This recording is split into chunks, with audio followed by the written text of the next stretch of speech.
పండగని మార్కెట్కి వెళ్ళి పూలు పండ్లు ఒక టెంకాయ తీసుకుందామని మార్కెట్కి వెళ్తే 6:30కి వెళ్తే 7:30 అయింది నేను వచ్చేసరికి ఇంటికి. ఈరోజు మంగళవారము. ఇక్కడ మంగళవారం మార్కెట్ అని సంత జరుగుతుంది, కానీ సపరేట్ ఉంటుంది అది మార్కెట్, మంగళవారం మార్కెట్ అని. కానీ రెగ్యులర్గా వెళ్ళే మార్కెట్లో కూడా ఇట్లా అన్నీ పెట్టి అమ్ముతూ ఉంటారు రోడ్డు పైన.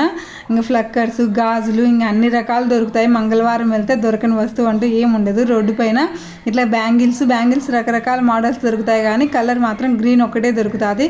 ఇక్కడ వాళ్ళు గ్రీన్ తప్ప వేరే కలర్ ఏంది వేసుకోరంట పెళ్ళైన వాళ్ళు. ఇంకా మనం పూలు కావాలంటే ఇక్కడ ఉండే ఎన్ని రకాలు ఉంటాయి అన్నీ కట్టిస్తారు. కాకపోతే పూలకు కాడలు ఉండవు. నేను గంట సేపు మార్కెట్కి వెళ్ళి తెచ్చుకునేవి అరటి పండ్లు, పూలు, ఒక టెంకాయి, మామిడి పండ్లు కేజీ 200 అంట. ఇవి ఒక 1/2 కిలో తెచ్చుకోండి. ఈ 3 కలిసి 100 రూపాయలు. నాకోటి, మా ఆయనకోటి, మా వానికి ఒకటి. ఇంకా మా వాడికి రేపు పండగని ఒక డ్రెస్ తీసుకొని వచ్చిన జిబ్బా. ఇంకంతే. నేను గంట సేపు వెళ్ళి తెచ్చుకో